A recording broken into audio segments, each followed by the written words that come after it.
Hello everybody, welcome to another edition of the Mental Conditioning Gym Podcast. Here we go again, but you know what, my heart is beating just a little bit faster today. Almost forgot to say my name, so that's when I know I'm in the groove and I'm ready to go, because when I forget to say my name, that means I'm ready to get started with the show. My name is Elliot Allen, a mental conditioning trainer, and we have a very, very special guest in the gym today. Sometimes when I really listen, all the guests that I have, I'm always excited to have them, but sometimes I lose a little bit of sleep.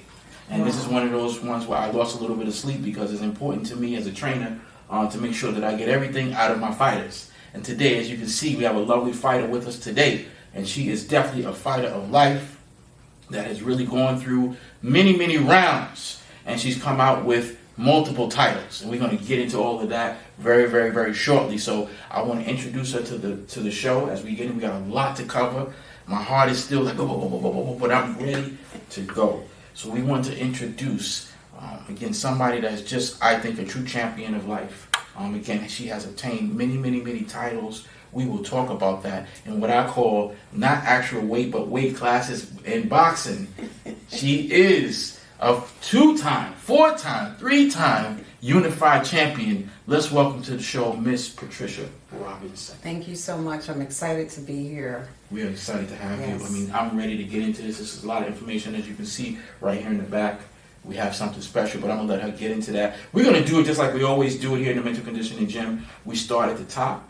And listen, this is really what resonates with you. We're not 20. So we was there when cassettes was there. That's right. And you used to take that cassette and sometimes you put that thing in there. Those 8 tracks, and we have to wind the tape back to make it play. I'm with it. Patricia went to another level. I never said 8-track. 8-track, my daddy used to have an 8-track tape. I love it. My father too. He put that thing in there, that big old thing. So it looked like a cartridge for the kids today. So we're going to do that first, but we're going to start at the top, Patricia. This is always an important part because I want people to really understand what we have in front of us as we rewind to the story. So tell us right now, where are you at? What are the things that you got going on at this particular moment that you are really excited about, and we want to get everybody else excited about it as well? Yeah, so my name is Patricia Robinson. I'm so excited to be here. Where I'm at today is I recognize that I'm not one thing. I am all things. I am a leader. I'm a leader in multiple spaces, but more so I've become a leader of myself. So I've learned how to listen to me and to unleash those levels of me. So today I serve as a C-suite executive for an amazing nonprofit organization, Incorporated Jamaica Development Corporation. I also am a professor, so I teach at two universities. I teach at St. John's University and Westchester Community College.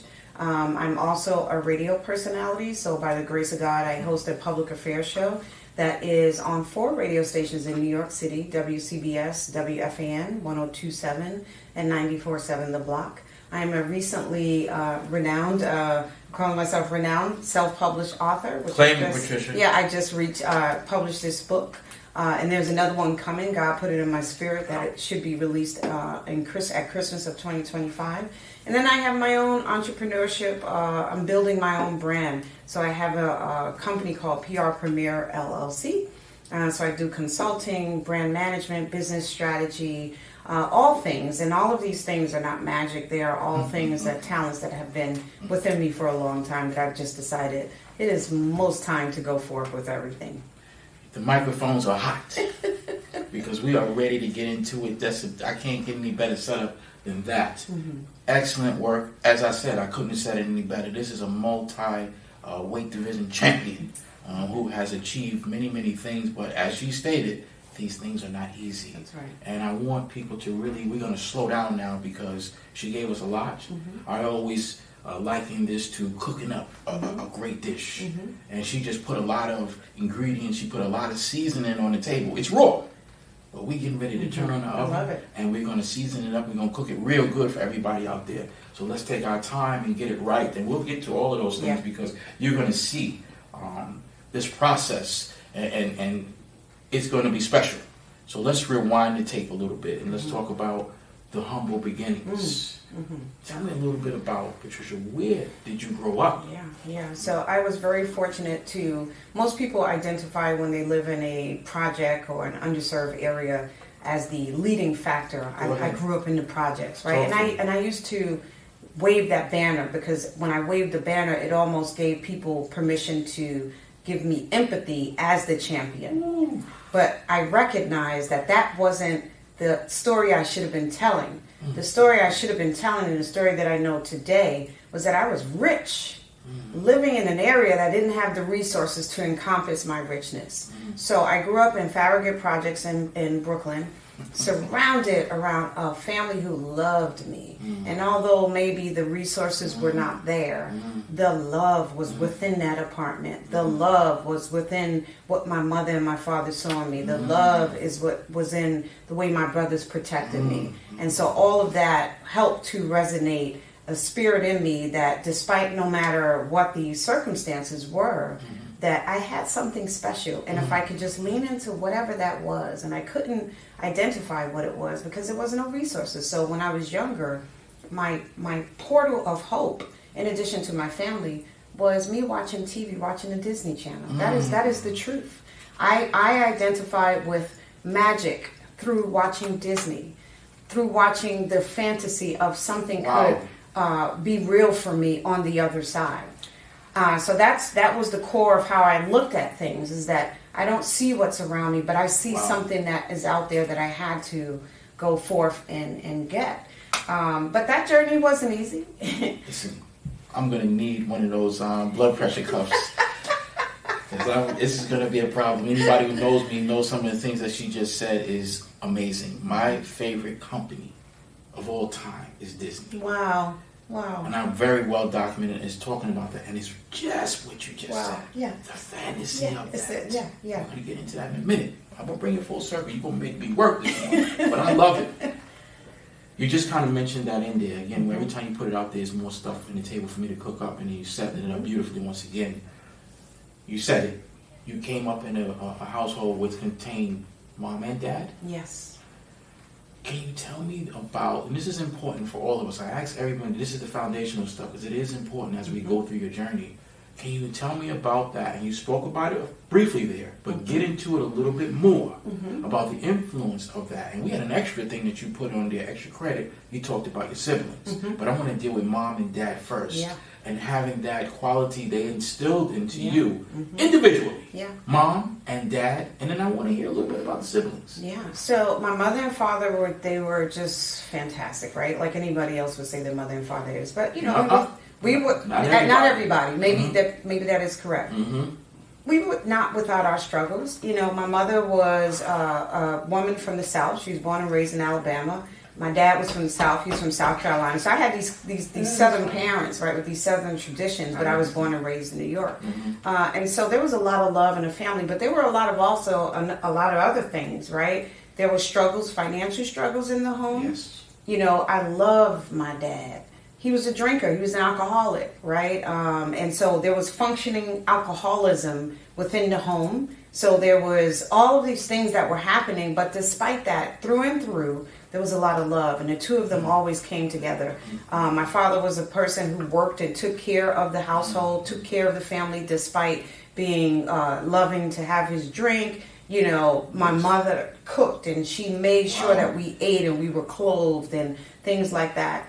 But at a certain age, I recognized that there was just not enough. So at a tender age of 13, I used to tell my mother, as soon as I can work, Ma, I'm going to work and I'm going to help. 13? At 13, I said that. Okay. By the age of 14, by the grace of God, which is why I hold these programs so near and dear to me, summer youth employment opportunity was there. And I applied for the job and I got the job. And I started working at 14, and when I would get my check, I would pay, people probably don't remember this, the 9X bill. My mother worked for 9X. That's funny. The 9X bill, right? And I would buy my clothes. So at an early age, I understood what it was to contribute back into the household. But, you know, as a young woman, and then I had my brothers who were just two different individuals. One was very street savvy, and the other one was very evangelistic, trying to figure his way out. So we had typical things that a black family would go through. Yes. And then, you know, as a young woman, I started to shift into identifying who I was with myself and dating and trying to figure things out. And, you know, I got to an age where I was dating and kind of got lost in that space. And I don't talk about this much, but at the age of 17, I tried to commit suicide. That's why we do this show.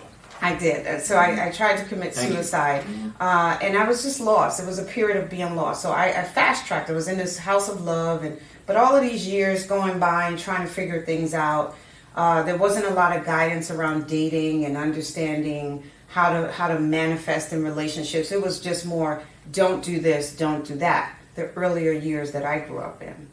This is important. And this is important. That's why, again, I don't know how these things are going to go, but we cannot move past this. There's two things that you said that I want to talk to you about, and it's important. You have painted a picture of an excellent family structure. Yeah. But as we grow up, and a lot of these things that you're saying is so relatable to me. My mother's from Alabama as well. That's why I'm black. Wow.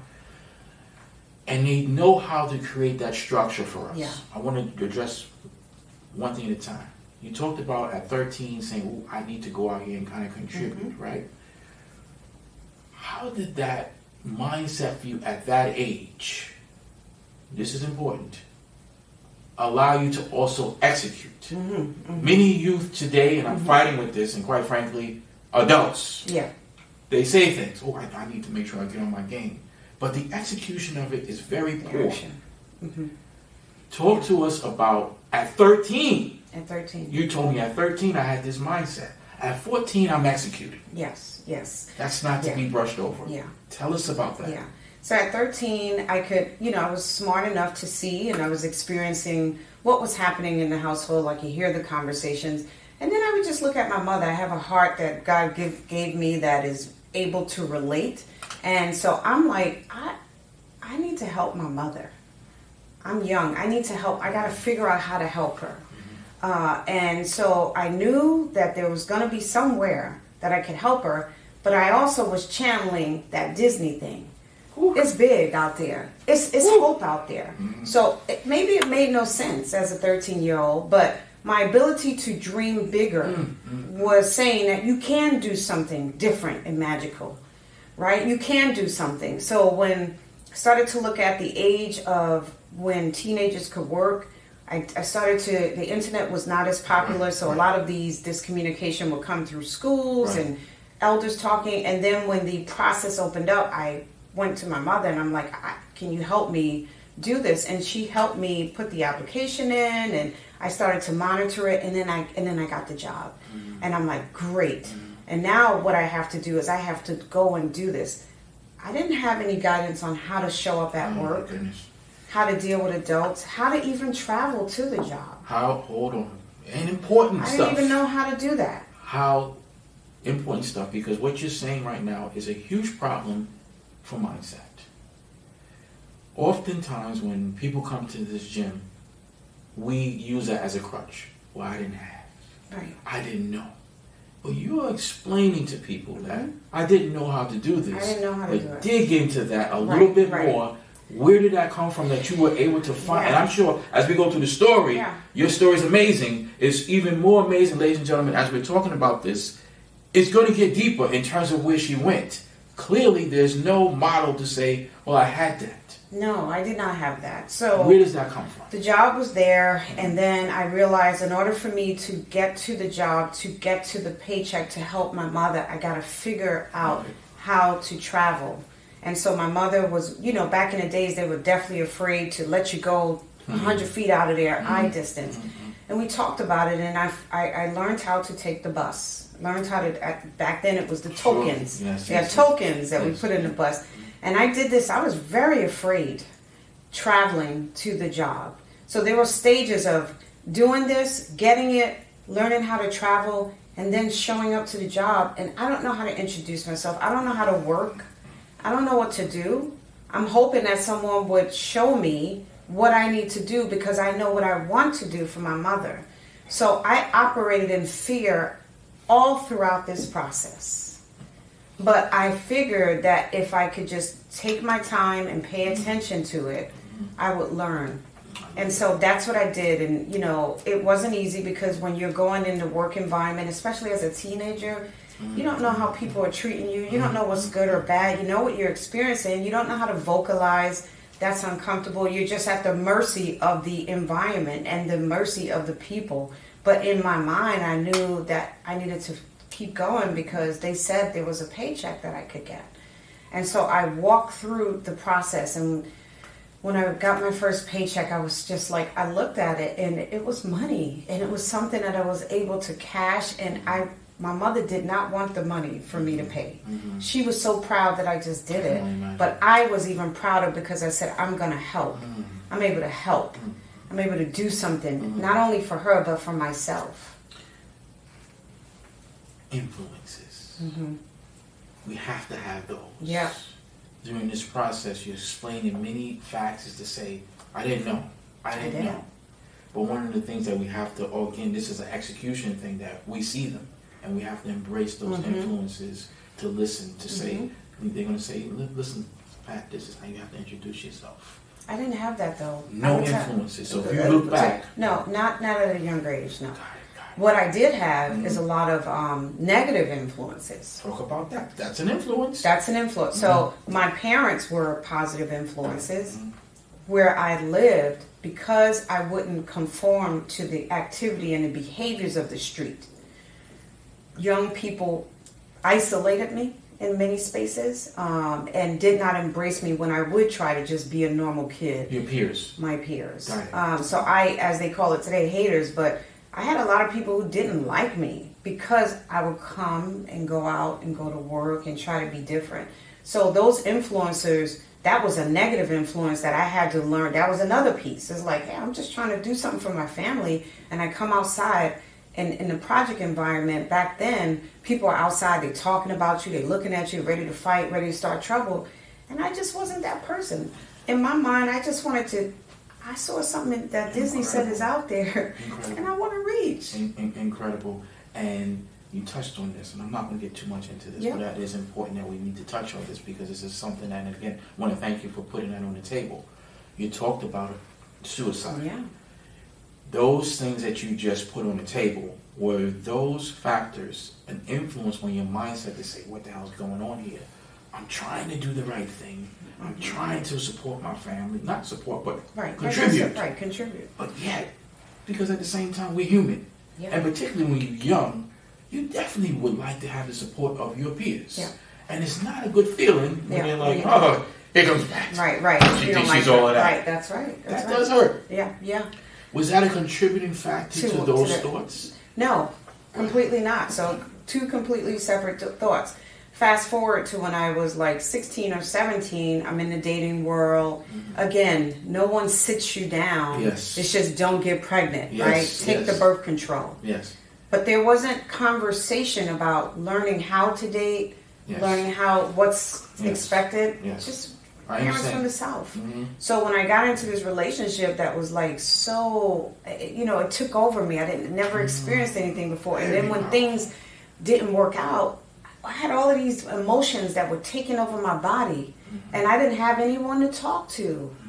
Very powerful. I couldn't talk to nobody, even though I told you my mother and father, I couldn't talk to them about that. I understand. And so I gave up in myself, and I'll never forget it, and I'm not ashamed to share it. Is that one day, my mother was sitting in the living room, and I decided to take some pills. And I'm just like, this love thing ain't working out. And I said, Mommy, I just want you to know I love you.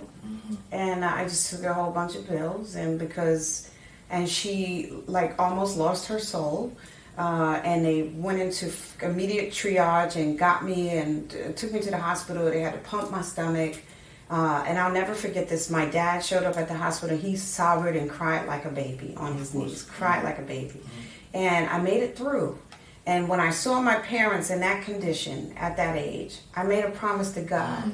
I love it. I made a promise to God. I said, God, if you get me through this, I promise you I will never disappoint you again. I love it. And so I've been living my life under that promise that I will never disappoint God again. I love it. And if you give me a second chance to get through this, I will do the right thing in life. Self-evaluation is the most important piece of mental conditioning. And here we are about 20 minutes in. And it's very interesting because the self-evaluation that you're seeing Patricia talk about at a young age, we didn't even get started yet, is very, very powerful to be able to make that determination under the circumstances of suicidal thoughts. That's right. It's extremely powerful. and something that is not easy to do. And I promise you, as we go through the story, you're going to continue to see that strength, that excellent self-evaluation that leads us to the second principle of mental conditioning, which is decision making. She made that decision right there. Yeah. I'm not going to put them through that again. Never. As we move into the school, what type of a student were you going into school? Yeah, so I mean, how all of these things going on? How are you able to study? So I was so studious after that incident. I decided to focus in school and stuff like that. And I got all the way through high school and went to college, and love showed up again. And as soon as I was about to graduate college, I got pregnant at 19, and I decided I got pregnant. I got jumped while I was pregnant. Wow. In my environment, and I still kept, and I'm like, God, I just got to graduate. Because I was in an environment where, again, that negativity is like, if I'm trying to do something good, so even if I was going to school, I was going to school pregnant, but I was going to graduate. And I just decided at that point, I need to drop out of college and work because I'm about to be a mother. And these are all kinds of decisions. So I dropped out probably 4 months ahead of me getting my degree, and I just decided to work. So I worked from 19 years old until my 30s. But fast forward, I met my husband at that time, and we had 2 kids. So I did not have a degree. I was just working with my high school diploma. Did you know what you wanted to do at that point? No, I needed to make money to take care of my baby. Got it. So you didn't have like a focus. No, I had to put all that away. I had to put it away. I was a mother. I knew that what my mother went through when we were younger. It was time. I'm a mother now. I made that decision. You got to provide. So it didn't come with all of I had to put the Disney dreams away and work. And so while I was working, young people my age were enjoying their lives, yes. and I had this different kind of responsibility. Yes. And so I never was able to reconcile my education until the late 30s when I had an opportunity to get a job at the radio station. And it's a longer story, but when I got this job at the radio station, it was based on my experience. The first year that I completed that job, my boss gave me my performance review. It was fantastic. The last line says, Patricia is a great asset to this company. The only limitation is that she doesn't have a degree. Now I'm in my 30s now, and I'm married, right? And so I brought the paper home and showed it to my husband, and he says, Trish, this is great. Like, this is great. Don't pay attention to that. That one line troubled me so bad. That you didn't have the education. That just like it's a limitation. He said the only limitation she has is that she doesn't have a degree. And I couldn't see everything else that was positive. And so I went home and I evaluated it, and I was very angry at him for writing that. I couldn't see all the rest of the positive things. And so I decided to sit down and evaluate myself, and I'm like, is it time to go back and get that degree? I don't like what I saw. But I'm in my 30s. I got 2 kids. Like, who's going back to school? And I made the decision to go to school at night. I was embarrassed because I'm now going into college with 19-year-olds, and I'm in my 30s. That's all right. And I did the 2 years quietly, and I got my associate's degree, and I came back to the job, and I said, hey, look, I got my degree. And he goes, oh my gosh, this is great, Pat. I'm so proud of you. And I said, me too, I'm proud of myself. Right now I'm married with 2 kids. And so then I sat down and I'm feeling good. And then it dawned on me, I looked around the workforce and I'm like, wait, I think everybody else has their bachelor's. And then so good Pat and bad Pat. Good Pat was like, girl, you can do it. Bad Pat was like, you just finished this, like you're tired, you got kids at home. And so I challenged myself again to go right back to school within a matter of a month to do my bachelor's. So immediately after I'd done my associates that night, I decided to go straight back in for my bachelor's. This time, instead of 25 hours a week, full-time at night. So I'm full-time worker, full-time at night. You still working at the radio station? Still full-time, work full-time, 40 hours. Okay. Full-time at night to get the bachelor's. So I go and finish the 2 years quietly, come back to my boss, and I said, look what I got. He says, no way. Pat, you are phenomenal. I said, yeah, because you told me that I don't ever want you to write that on my paper again. It's great motivation that you used. So I'll wrap this part up, but after the bachelor's came, I sat down. Now I'm feeling like I'm at par with everyone in the workforce. And here come bad Pat and good Pat again. And then it goes, bet you can pass everybody. And the other one says, no, you did enough. So I decided to, again, within 2 months of that time, to go back and get my master's. So I went to school 6 years back-to-back full-time at night because that one person told me that I was limited. So today I am a holder of my master's degree, and after that I went for my HR certification, my real estate license. So credentials meant a lot to me and have meant a lot to me. I never want anyone to position me in a place where they feel like I'm limited. So it was an opportunity for me to bridge the gap on my education, also to take away his power and his words that he projected to me. And then once I got the master's degree, I came back to him and I said, hey, we got to have a different conversation because this job don't fit me no more and I got to make more money. I love that. And let me just back up 1 second when you said you had to put the Disney dream aside. I did. But I want to fix that.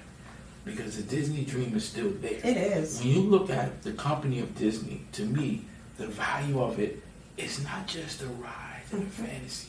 It's the hard work and dedication of Mr. Walt Disney himself. That's right. This guy is amazing to me. He had these ideas that was unheard of. Right.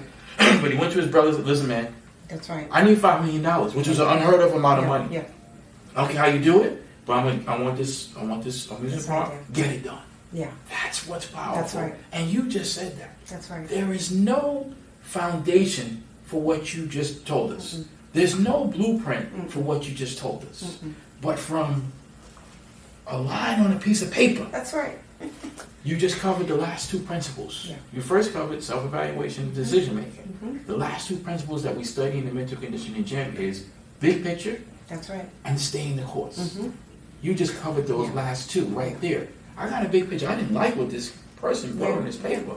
And I will correct that. That's right. We went over that very, very briefly. She gave you the brief synopsis, but I am sure the particular stories and journeys will be here till 8 o'clock tomorrow.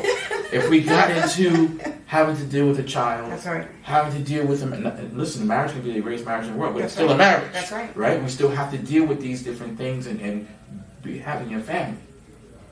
I want to get into, and this is what I really want, really is very powerful, and I wanted to develop this part to develop everybody understand your mindset. And you have a very powerful role in working in radio. Yeah. I want to slow down a lot here because this is very important in light of even where we're at in today's society. Radio is not quite the same as when we were in our teens, but it's now social media. Right. But you are a pioneer of that because radio started that, because radio is a great influence of mindset. Music to me is the greatest aphrodisiac for our mind ever. Correct. Sometimes I come in here, I have an old school radio sitting down here right there. You got your boom box. I got my boom box. I got my speakers here because right. sometimes I just come in You here and do just my need work, to let it- and I throw let it my Teddy saturate. Pendergrass, my It's Luther saturation. Vandross, That's right. and I get it right. That's right. That's right. My wife and I have Couples Night of Love that we do. The key to Couples Night of Love is music. That's right. Is music. That's right. That's what sets the tone. It saturates in your body and your spirit. You feel that That's music. right. When you see the couples like, oh my God, this guy he just put Isley Brothers That's on. right. That's right. It's nothing like it. Tell us first of all about your roles, your positioning in the radio, and we're going to dig into that. This is extremely important because it's going to either bring us up to date in terms of the mindset that we're seeing out here in our society today, which is pivotal and why I'm so passionate about doing what I do. So let's first put it on the table. Let's get some definition to the role that you played, and Kiss FM is one of those places. So I was very fortunate. Over 20 years ago, when I received this job, I came in as an accounts payable clerk with a high school diploma. And over the years, I was able, after reconciling my education, to challenge leadership to create new roles within radio. And at that time, it was Hot 97, Kiss FM, and CD 101.9. When I challenged leadership to create roles for me, I was shut down many times, and I just kept going back to them. And I'm like, okay, you don't understand what I think should happen, but I'm gonna put together PowerPoint presentations not only to show you why it should exist, but the value and the money that I'm saving you, and the amount of work that I can do, and how I'm. So I did that, and I was able to pivot from accounts payable clerk, went up to director of personnel, director of HR manager, and eventually got promoted to vice president of human resources and community relations. Over the years, my role, and I had the wonderful opportunity to work with so many great people for 20 years, and my role was one-on-one with all of the people internally, so great relationships. Excellent. Okay. But I was never like an outspoken leader. As my tenure started to grow, I started getting put into positions where I had to use my voice. But I was a functional introvert. Like a one-on-one was good, but an introvert was my safe space. So if you asked me to speak, like I would break out in sweat, my head would hurt. Like it was a real thing. This is just like as far back as like 9 years ago. I understand. And I have been challenged in that space to come out of the comfort zone and use my voice. And so I had to go home and start studying people on how they would do it, practicing talking to people randomly so I could understand what my voice sounded like and get familiar with it. So I was scared while I was doing all of this. I understand. Because I'm like, I'm good at what I do, but I'm not good here. That's not who I'm trying to be. But God wanted something different out of me. I'm going to stop you right there because this is important, and I want everybody to understand again what she just said. Because again, this is why the show is important, because people give you things and you hear That's it. right. But you have to really understand and dissect what Patricia just stated to you. And again, I don't know, me and you are really, really very, very similar. Believe it or not, and I say this on here all the time, Elliot Allen by nature is a very shy person. Right. Very shy. I'm that person that when we in the classroom, I always had the same seat, if it was possible, Right. the very back. Right. And I never raised my hand. Mm-hmm. I never participated. Never. And I've been that way throughout my life. However, when the mental conditioning movement started, that was that thing for me that was like, Yeah. obviously this requires me to do a lot of talking, but I'm ready to go. Yeah. Because I believe in this product. I believe in what it's supposed to do. Mm-hmm. This is what I'm supposed to be That's right. doing. And so that's the thing that allows us to have a big picture. That big picture allowed you to do things that I'm sure even your family like, really? Like Mm-hmm. Yeah, they are. you gotta be kidding me. Like you actually are talking? Yeah. I want people to really grab onto what she's telling you about finding that big picture, finding that purpose. That's right. It's not easy. It does not come automatically. No. The hard work and dedication, the self-evaluation that she's had since 13, 14 years old to assess what you have in front of you is heavily contributing to what, that's why I said we're building off of that right now still. Right. As you're in HR and as you say, you have to deal with the many different personalities now. Mm-hmm. I want to talk a little bit about, frankly, our community and the things that are put out in our community. You talked about going into these rooms, and I can really relate to this, and I'm in my struggles with this at this point, of being able to create different lanes. Because sometimes you can see lanes that other people can't see for whatever the reason. Right. As you're in these rooms and you seeing certain things, particularly with music, let me take you back to 20 years ago and the way that the music was distributed to our communities. I'm an old school guy. I know people like Frankie Crocker. These are people that I always give the youngsters this example to say, like, in those days, Frankie Crocker walked into the studio with his records. That's right. And he said, you know what? That's right. This is hot. That's right. First of all, he had the music and he understood what the music was about. That's right. So this is what's getting played tonight. His influence and other DJs of that time, I don't want to get in trouble because it's, me too, I know. But Frankie always comes to my head. Is that something that you've seen? And is that something that you saw a change in that? And were you able to be in a position to kind of try to put a word out there?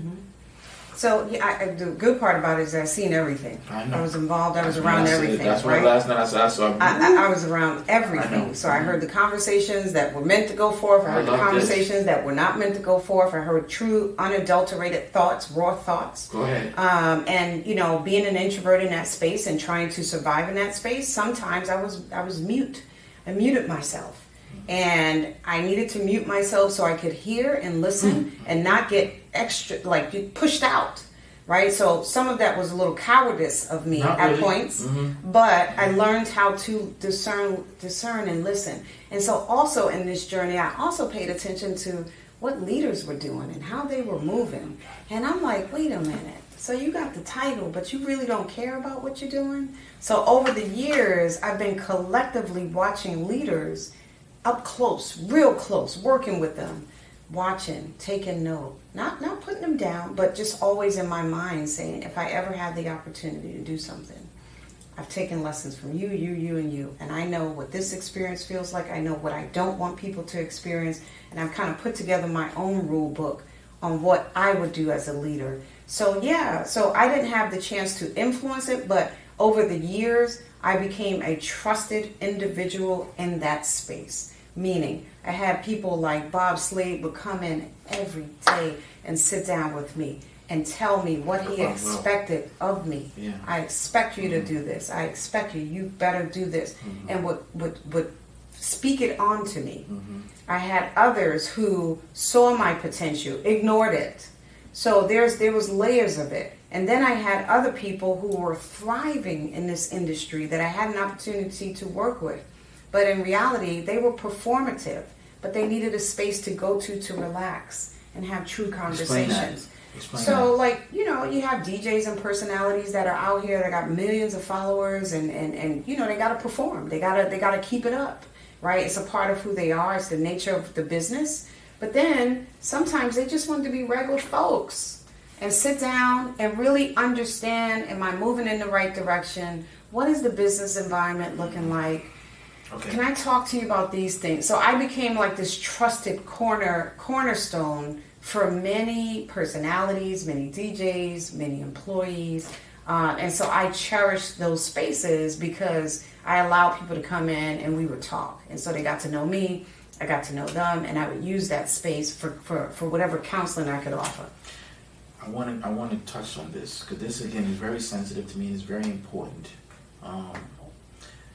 And I love what you said. I want to keep highlighting these points as you say that because I don't want people to just hear you say that and not understand that about being in the room. Yeah. And understanding the importance of being in the room. And sometimes, and this is going to actually interlude with the question, understanding that sometimes we have to do what we have to do to stay in the room. And sometimes that means, this is tough, I got to keep my god dog in mouth shut because I need to hear this. I'd rather have heard this than to open my mouth and then you get the hell out of this room. That's right. So that's a skill. Yeah, that's a skill. It's some people today might say, "Oh, well, I'm gonna be boisterous," but sometimes you have to be in the room to absorb so you can understand what is happening, and then you can put together an action plan on either what you're gonna do when you have that opportunity, or how that information is gonna impact and what you can do to potentially divert the action, or just be aware. This is where you use a very powerful word when you say aware, and that's where the mental conditioning movement comes from. Having the awareness to be able to be in the room and understand that I'm sweating right now because I'm so pissed about what they're saying. But the mental conditioning movement came about because, and again, our stories are so very similar. I was in the room with executives in my previous career. My first career, I started as a computer engineer. And you just saw how they operate. And you're like, wait, what? This is weird. Like, yeah, this individual is not really that smart. Yeah. But they're holding this position. But there was something that they understood, and that's not physical, ladies and gentlemen. Yeah. That's a mental mindset. Yeah, that's a mental mindset. And as you said, okay, let me take that one. Put it in my wallet. That's right. Figure it out. That's right. Make the modifications to it. That's powerful. Yeah. I want to get back to what you said about those being that influence, that person that's in the room for these DJs and these personalities. That has to be hard for them because, again, music in itself is a powerful thing. Yeah. And I use that example of the early DJs coming in with their records. And now you have to go on the air. And if I'm wrong, please correct me because this is very important. I am so passionate about this point. Now I have to go on the air and turn this microphone on, but don't you bring no records in here? Matter of fact, I'm gonna tell you what to play, and you're gonna have to like it, and you're gonna have to comment on it. Is that an accurate? I probably would say most people have that assumption. Yes. But, there's a lot of data and study and research that went into, just for me being behind the scenes. Obviously, at the end of the day, radio, although it's a part of our culture, radio stations is a business. In totality, it's an advertising business, right? Got it. So in order to aggregate the audience, you have to bring the best people to the mic to do what they do well, play the hottest hits. So there's research and all of these data systems that show where they're collecting information from, and they potentially have to follow the playlist. There have been, and there still continues to be, freedom for DJs to play, ground music and break music and stuff like that. That's the unique part of it. So I wouldn't say that it was completely, hey, follow this, follow this, follow this. Some of it, yes, because the data dictated that the audiences in this demo really are relating to this, right? And then you have to be able to aggregate the audience so that your salespeople can put together campaigns and go out to the big advertisers and say, here's why you should spend your money, because we have 1 million people tuning in from 9 to 10 in this demo, and your product reaches this demo. So it all needed to work in its tandem. But what it did do, and where there was no guardrails, is that what I loved about working in radio is that no one tell you how fly you could be, how influential you could be. They didn't put a guardrail on your character or who you were. Yes. So we got to see all of these DJs in their own natural element of their doing what they do to connect to the audience. So I wouldn't say that they were mandated to follow those things, but there were some things that obviously data dictated that hits should be followed. Did that bother the DJs at times, or they were okay with that? I think some DJs obviously want to do what they want to do, right? Some DJs, if they could just play underground music all day, right, then they would do that. But I would probably say the environment that we worked in was so cultured and we were so connected. There was room for conversation. Now, when I was in this space, my role didn't dictate conversations in those programmatic spaces, but I was allowed to be in the room and listen and be a part of it. And eventually, over the years, I had an opportunity to work closer with the department heads, eventually became one. And so then, the contributions of what we thought about and how that related to, okay, now listen to it from a community perspective. Listen to it from my lens of being a Black woman that has grown up and how that impacts and what that does. Those conversations were welcomed. Good. That's pleasantly a treat for me to hear, because I think that's such an important piece, and I think that we had the right person in there, and that you were there and you were able to understand how to navigate through that, which I think is very, very critical to us. I just would like to make sure that we're maintaining our mindset is being represented in radio. And as I said, as we start pushing into more of a social media setting, it's interesting. As one of the things that I think about today when you listen to radio, sometimes I'm from that era, so I love it. Yeah. But sometimes you listen to WBLS today, and you're like, do you know 90% of these songs that they're playing is 30 years old? These are songs that we were listening to when we were coming up, and that bothers me. Yeah. Because that's to me putting out a mindset to say, well, you young people, y'all ain't got it. That's not true. There's a lot of great talent. The singers are just as good as ever. And some of that comes with the programmers, right? So some, it's important when I had a wonderful run at MS Communications, which is now under different ownership. But some of it is the programmers too, right? Their ability and their, maybe not paying attention to the data so much, but having a community connection. Yes. So it's evolved over the years, right? I always say that if you're going to do something that's relative to the community and has that much impact, that you need key people around you who have lived experience, who are actually in the communities in which you serve, which is something that we always hear, right? We want representation. We want people who live in the community that understand it.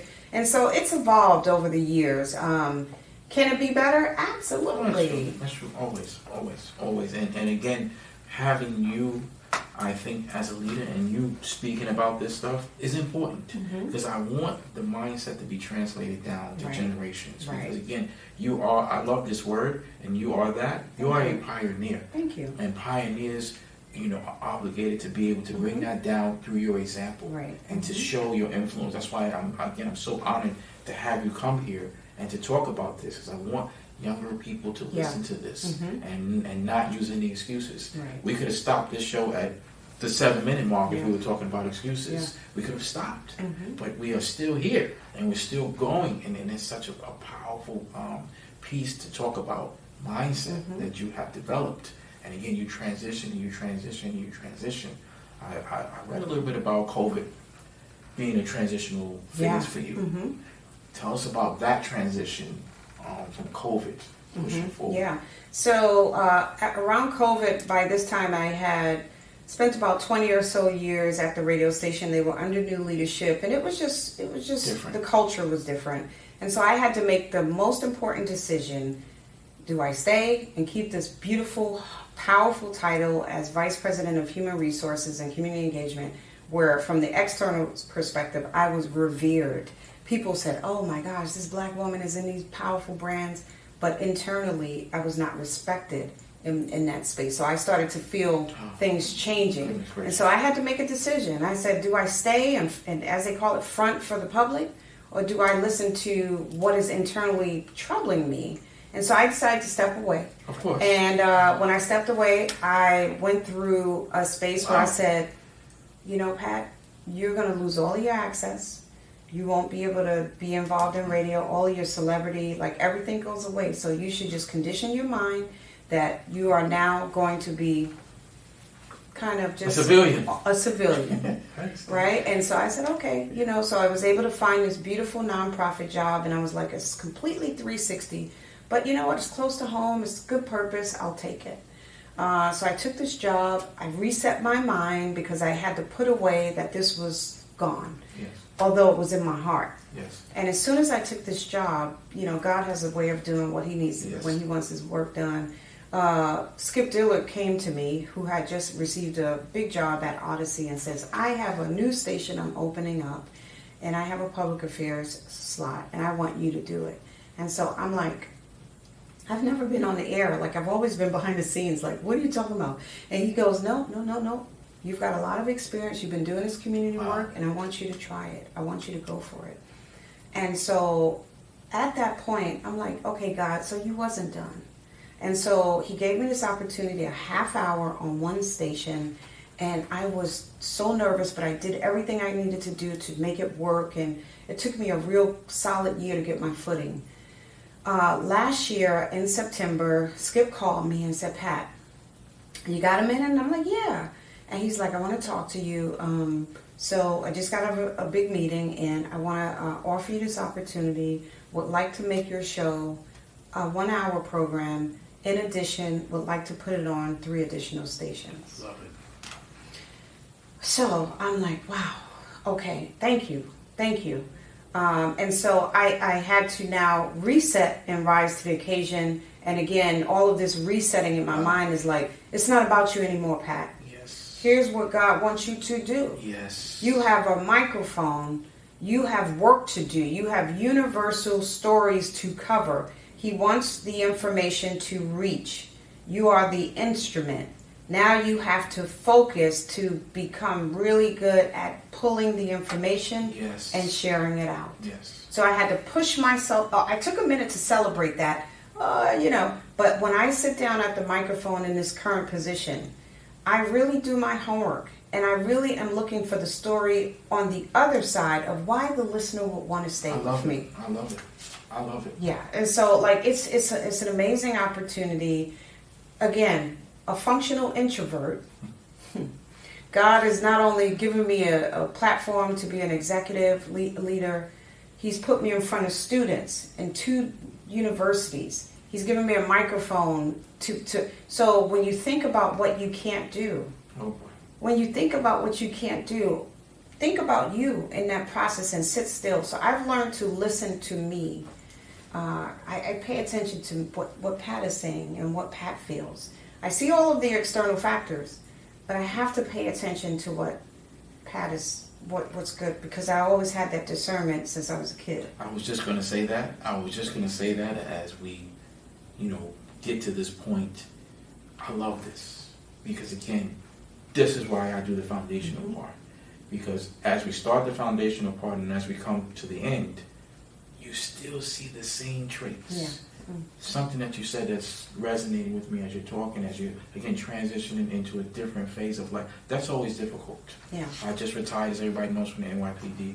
It wasn't really a hard decision for me, but just changing is very difficult. My peers have such a difficult time transitioning because it's just like, oh my God, what am I going to do? And that's why I use that term, you're a civilian now. That's I don't really That's care. right. That's but right. I embrace this part of life. It's different. But I go back to when you told me, as a youth, I had a certain mindset and it didn't gel with what my peers were saying. I don't want to use the term you didn't care, but you learn from a very early age how to navigate that. And I want people to really understand that information that Pat gave to us today. And let me just tell you, you heard us do it within the hour, but it takes hours, days, years to train on this. This is not something that comes overnight. It's the only thing about it, I'm sure you could appreciate this, when you do a show, it's hard because you have to get through it, you're trying to get the information out in a certain allotted amount of time. But I don't want people, and I'm taking this last 2 minutes to really reiterate this point, everything that she's saying, I wish I had more time because it's hard. There's little things that she's saying here that I'm having to brush over, but in my mind I'm like, yo, y'all don't know. That's right. You know how hard what she just said is to do?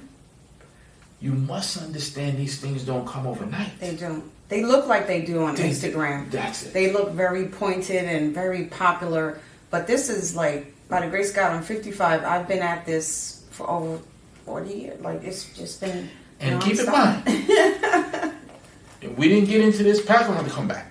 Let's go back. I'll come back. Because one of the pieces that we didn't get in, and I know when I'm going to bring it back to, one of the pieces that we didn't get into, because I was on Pat Show. Pat interviewed my wife and myself around Couples Night of Love. Yeah, that's right. So that piece is very important because she's have to navigate a marriage. That's right. That's why Couples Night of Love to us is so important, because it's couples like that you have to have a career, but you still have to maintain. You gotta have a whole. It's hard. This is not easy. I've It's been married. hard. I've been with my husband for 35 years. We've been just celebrated 31 years of marriage.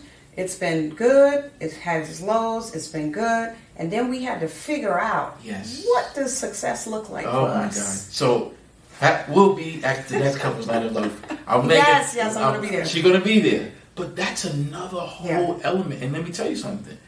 One of the things that was most painful to her, and she said it twice, here comes love again. Yeah.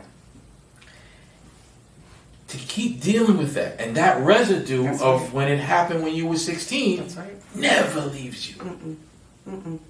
That's always in here. Right. How do you navigate that through? How do I be successful? And I'm a parent. That's right. And a parent, right? A parent keeping your dreams alive, making them move, measuring success, keeping the balance with your family so you're not losing balance, right? It's all, and then hard. And then tuning into yourself. Hard.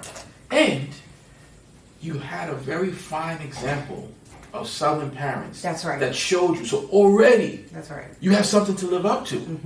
Because if your parent, what the hell are you doing? That's right. They're gonna look at that like, whoa, what's going on here? You're not you. That's right. You're not taking care of it. That's right. That's all things that have to. Now listen, life doesn't stop. Like, okay, Pat, let's figure this part out. I give you no, not at all. No. The radio station go, yo, we need to figure this out. So everything that she's giving you here today is so powerful. I would encourage you to listen to this show over and over again and focus in on some of the key points that she's saying. We will do this again for sure. But I want to say thank you, and I also want to let you have the last few minutes to kind of talk about how people get in touch with you. How do we get this excellent book? This is wonderful. Because her information is so very, very powerful. We're not done with her. We're gonna continue. I'm gonna come back for sure. But thank you for the opportunity. This is very important to me because I'm always on the other side of the mic and I'm it. interviewing people. So sometimes it's just good to talk. I know it. And so, so I'd invite people to follow me on Instagram at MissPat_Rob. And if you're interested in my book, you can go to my website, MissPatRobinson.com. And I answer emails, I answer DMs. I'm on LinkedIn. And, that's important to me to be accessible to people. And how do they listen to you? Oh, so they can listen to me. You guys can listen to me on Sunday mornings if you tune in to 94.7 The Block. And if you're not in town, you can download the Odyssey app and you can find 94.7 The Block. And then my Sunday show is also syndicated on other stations at different times. So definitely tune into the Odyssey app and find Conversations on the Block with Miss Pat Rob. Ladies and gentlemen, and once again, undisputed mindset champion of the world is Pat Robinson. See you guys here again, Mental Conditioning Gym. Everybody will see you right here again. Great show, great guest. Thank you so much for coming through. Remember, everybody, those 4 principles. We want to make sure this was a great example today of self-evaluation, decision-making, big picture, and make sure that we're staying the course. I'll see you right here again, Mental Conditioning Gym.